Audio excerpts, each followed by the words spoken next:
so unlucky for Leeds, but it's Real 3, Leeds 2. I thought we were robbed tonight. Shouldn't have lost the game. And I mean, we've seen the first goal, but fair enough. I don't think there's many referees, and I admire him that he asked to come into our dressing room and he's apologised in front of everybody. And you know, we make mistakes, and he was big enough because there's not too many I've come across that are willing to come into your dressing room and say he's made a mistake. So they've got that goal, and then they've got a second goal, which was a freak as well.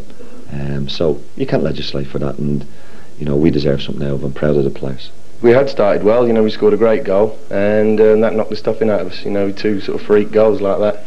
You know, we were in there at half time, you know, shaking our heads, you know, wondering what we'd done wrong. I'm more than satisfied. I'm delighted with the players. They did themselves proud. They shouldn't have been beaten, and I'm delighted. What are the players learning from playing in these great stadia on these great occasions? Learning all the time. You know, you can see what quality players they've got, and you know, our players will learn off that. But you know, I think we've got some quality as well. Lazio against Anderlecht at Rome's Olympic Stadium. Both teams already eliminated from Group D. Back from injury, Claudio Lopez put the Italians in front straight from the corner. Alan Stoicher clearly meant business when he levelled the scores for Anderlecht early in the second half, but Lazio were keen to avenge their defeat in Brussels on match day 7. Sven-Göran Eriksson was in charge of Lazio then. Roberto Baronio volleyed the deflected winner for Dino Zoff's team tonight. Lazio 2, Anderlecht 1. So with one game to go before the quarter-finals, Real Madrid win the group, but happily Leeds United, as we all know, cannot be caught, and they will take second place.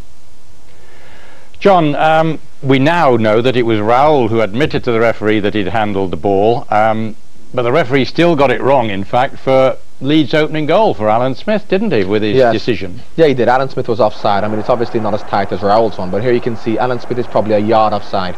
The referee's not up with play, he can't control that, but that's a situation for the linesman to see clearly. Nevertheless, it was a fantastic finish for Alan Smith, who's doing really well in Europe. Very cool, calm, composed finish. He really has been a gem for Leeds in Europe. Now, shades of our great Maradona. Yes, that's obvious. That's a little bit more obvious than Maradona's handball, I must admit. Although we all saw Maradona's, that was so blatant and clear that I cannot believe that was allowed. And here's a freaky. Here you can see, just takes a little, as they rightly said, it takes a little divot just off the 6-yard box, which reminds me a little bit of Stan Collimore's goal against Tim Flowers for Liverpool. And you can't, as Nigel Martin says, you can't legislate for that. No, you can't blame him for that, can you? No, not at all. I mean, he came for, in fact, if it hadn't taken that divot, I'm sure he would have comfortably taken that cross. All credit to Leeds, because Viduka came back to make it 2-2, and then we had a legal Raul header.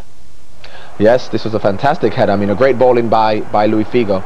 And here you can see Raul and David Batty, probably the two least likely people who are going to be challenging for a header, and Batty just lost him a little, but it was that was a proper header by Raul that time. Going back to his handball, because you were there, the Maradona one in the World Cup, the famous one, where do you stand on the cheating front of players doing things like that? Well, I think it's a situation, if you look at Raul there, I'm sure he expected a free kick to be given. I mean, players do it all the time, but I don't think they really expect to get away with it. Not that they're necessarily trying to. It's a natural reaction when the ball comes in. You can't get it, so you flick your hand at it, and you expect the referee to give a free kick. I don't think he could believe his luck when the referee actually allowed it.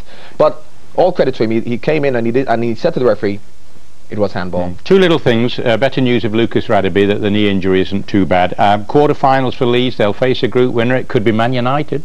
Well, the only team they've lost to is Spanish teams, Barcelona and Real Madrid, so I don't think they'll fare anyone. The fact that they're in the quarter-finals, that's all that Leeds are concerned about. So, still only Leeds United.